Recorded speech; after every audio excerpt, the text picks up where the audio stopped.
The Intergovernmental Relations Technical Committee, IGRTC, is a state agency established by an Act of Parliament, the Intergovernmental Relations Act 2012 under Section 11.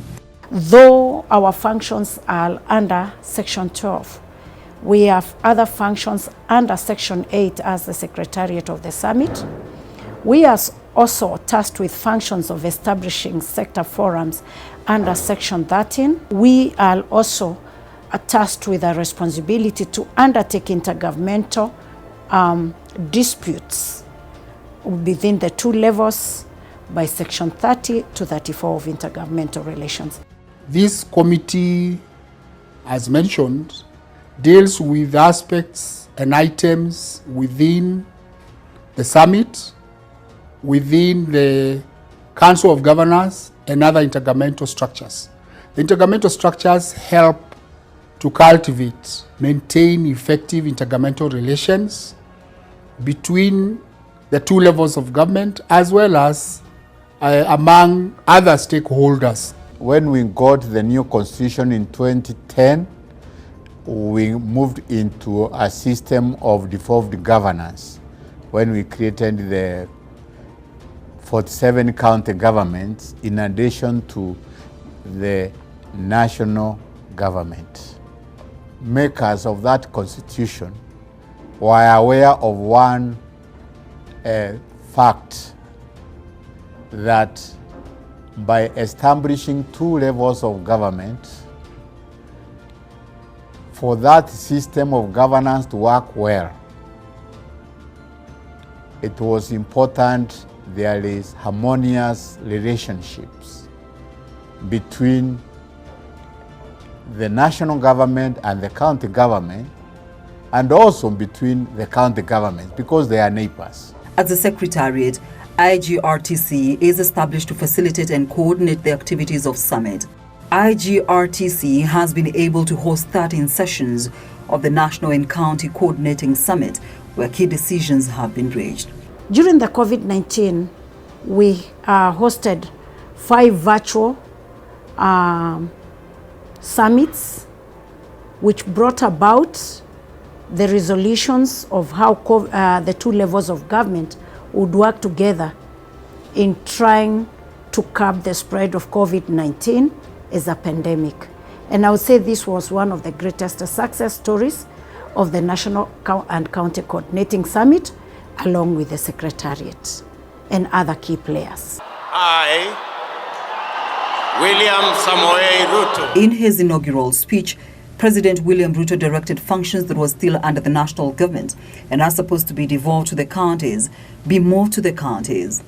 I witnessed firsthand the tremendous potential of intergovernmental synergy and look forward to scaling up our capacity to harness these bountiful possibilities.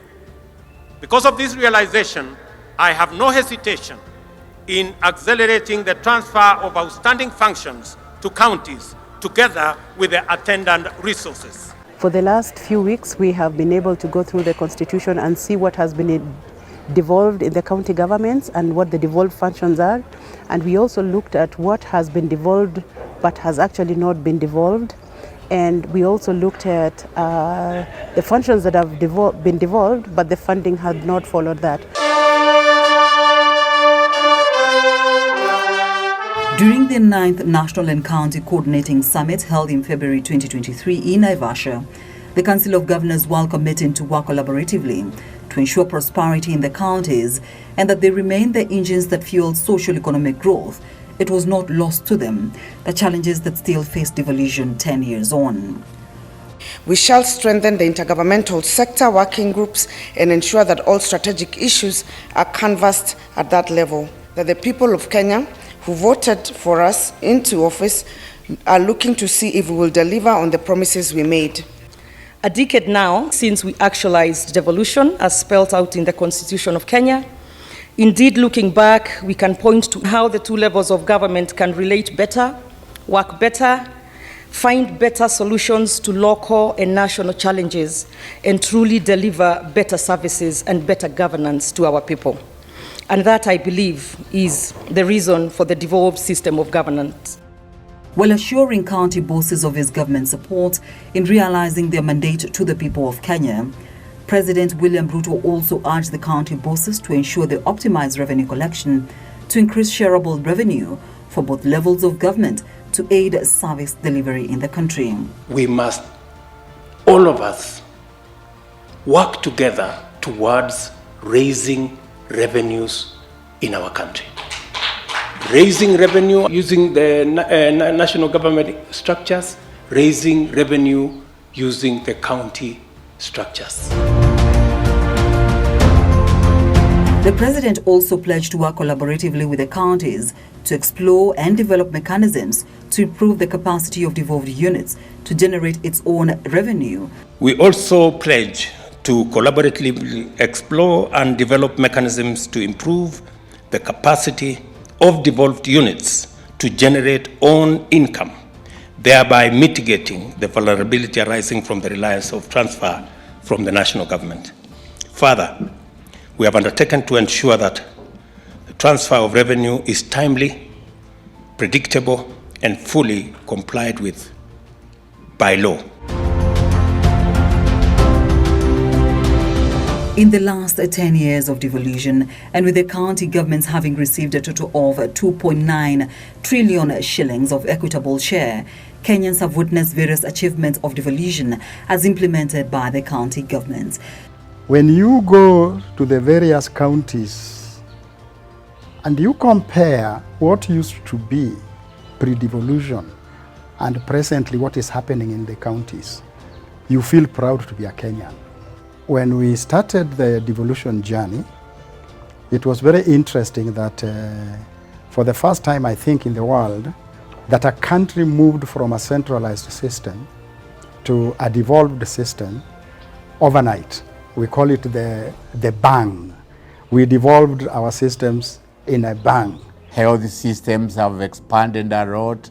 There is also, of course, the fact that some county governments have done very well in terms of starting the process of variation to agriculture.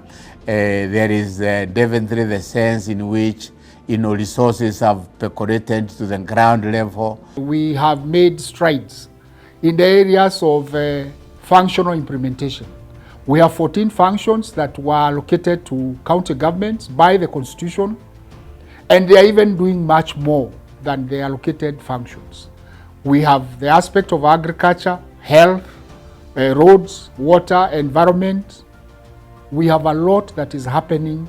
We have seen institutions that the county governments have been able to establish. We have seen that the national government is having a cordial working relationship with the county government. Transfer of the initial 14 functions by the Constitution from the national to county government has seen the country witness tremendous growth in virtually every sector of the economy.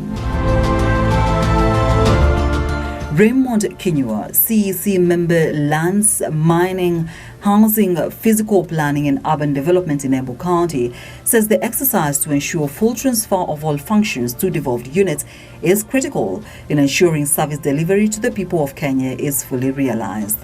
It is a multi-sector kind of engagement where we have the state departments and the county governments represented, lands, urban development, housing, health, all those functions that we've been talking about, and especially what is entailed in Schedule 4. And therefore the expectation is after this exercise that we are going now to have clarity of issues. We are going to address all the gray areas, we are going to address the gaps that may have compromised the performance both at the national government and at the county government levels. Joy Bigambo, who is the director in charge of Summit, Council of Governors Affairs and Intergovernmental Institutions, says Summit, which is the coordinating body that brings together the 47 counties and the president, says IGRTC has continued to play a key role in ensuring agendas of Summit are set and resolutions are implemented. We have been able to sit in various Summit meetings. We have been able to follow up on the various minutes of various summits. And IGRTC has played a very key role to ensure the coordination, preparation, implementation, and even just playing that facilitation role. The last summit that was held was in February 2023, and we have about 23 resolutions of the previous summit, which currently the department is following up closely with all the implementing partners to ensure that they have been implemented. According to John Mborogo, member Intergovernmental Relations Technical Committee, IGRTC has also ensured that, among others, disputes between the two levels of government through alternative dispute resolution are resolved, and the various interpretation of the constitution by the two levels of government and between the counties are also harmonized. We do attend to alternative dispute resolutions. We have resolved cases by amicably bringing the parties under dispute together, and we are progressively working towards that. Kumekuwa na mzozo ambao umeendelea kwa muda mrefu tangu ugatuzi uanze, ambao ni mzozo unaohusiana na Tsavo National Park. Hatupati faida yoyote, hatupati mapato. Tuko tayari kuleta sasa wizara pamoja, lakini tukileta wizara twahitaji, kama itabidi tuite wizara ya fedha ya kitaifa ili kuweza kutekeleza zile sheria ambayo compensation imetaja. We need to go just beyond the disputes to a point where we anticipate the disputes so that they don't arise, and more importantly, that we can see ways in which we can get the county governments to cooperate among themselves, coordinate with the national government to forge a new momentum for the development of the country. Dr. Joseph Nyonje Kosure, expert on intergovernmental relations activities and devolution matters, says the promulgation of the 2010 Constitution heralded a new journey for the country in how it operates and in how Kenyans access services in various sectors. If you go to places like Wajir, if you go to places like Mandera, if you go to places like Garissa, Samburu, Marsabit, West Pokot and so on, and you just see the infrastructure that is happening in those areas, you won't believe that those are the areas that used to be called marginalized. They are no longer marginalized at all, courtesy the Constitution of Kenya 2010 and courtesy the devolution, which is a product of that constitution. Kosure, however, says the country must aspire to move to a place where each county is self-sustaining for Kenyans in every corner of this republic to realize fully the aspirations of the Constitution 2010. We want to reach a certain level threshold whereby each county is self-sustaining because it has enough roads, because it has enough schools, because it has enough health centers and safe health facilities, it has enough food production, and it has enough infrastructure in terms of roads and so on and so forth. And therefore, devolution is one of the best things that happened to this country. It still has a bit of challenges, but we are in a very, very good trajectory. In the area of trade, enterprise development, we need to do better in terms of making the country internally a good environment for business development, for enterprise development, for marketing of agricultural produce and so forth. So there is a lot of work which still needs to be done. And even in areas which are not devolved, like education, like if you look at primary education, we still have a lot of coordination which can be done between the national and county governments and help to improve our primary education. Some people cite that resources have not been used in the best way they could at that lower level of government to bring development. But on the other hand, of course, the problem of use of resources is both at the national and county governments level, so we should not be discouraged by some of these setbacks which are inevitable in most public institutions anywhere in the world. Sophie Amutavi, Director Legal Services at IGRTC, says the department has been key in handling matters pertaining alternative dispute resolution and giving policy and legislation direction and clarity between the two levels of government. There are many policies and many legislation that were never reviewed to conform to the Constitution, and particularly to the devolved system of governance. So this department is able to identify and provide a platform for other government agencies at both levels of government to be able to sit down, consult and cooperate in matters pertaining to the review of those policies and all those laws to ensure that they conform to the devolved system of government. According to Amutavi, the cost of litigation in intergovernmental disputes is another major issue in the country. Litigation costs range from 60,000 shillings to 200 million shillings. This, if not checked, would jeopardize service delivery to Kenyans. You'll find that it's absolutely much cheaper for parties to resolve matters through ADR mechanisms. It's a win-win situation rather than a win-lose situation that we see in court, where one party will definitely win and the other party would definitely lose. In Nairobi County, the midwifing of the handover of 4 functions that had previously been taken over by the national government was also a significant step in ensuring the continuity of harmonious relationships between the now new County of Nairobi administration and the government. So we leave behind a progressive city that holds a promise for future generations to come. Two parties have lived to the spirit of the Constitution, consulting, cooperating, coordinating, even at this final moment that the Intergovernmental Relations Technical Committee has meanwhile.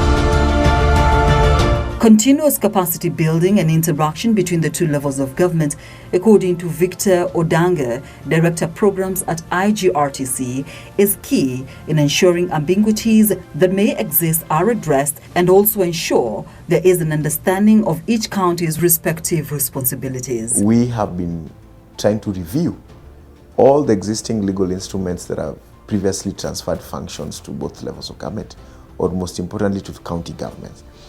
And things that were previously done when devolution was rolled out, we're trying to correct some mistakes that had not been envisaged then. And so we have done an overhaul of all the legal instruments that had previously transferred functions. IGRTC has ceased all its efforts, worked with the multi-agency, ministries, departments and agencies. And for the last 2 months, we have ensured that we have collated all the information. We have done the validation of the functions that have remained, and the Gazette notices are ready. The draft amendments to respective laws that will facilitate the actualization of the functional allocation and devolvement to the county government. The upcoming 2023 Devolution Conference that will be celebrating 10 years of devolution is a key space that IGRTC will take advantage of. In this devolution conference, IGRTC is a very key player. We have been sitting in the steering committee, in the technical committee, the planning committee, and we are the body that brings in both the national government and the county government should there be any conflict.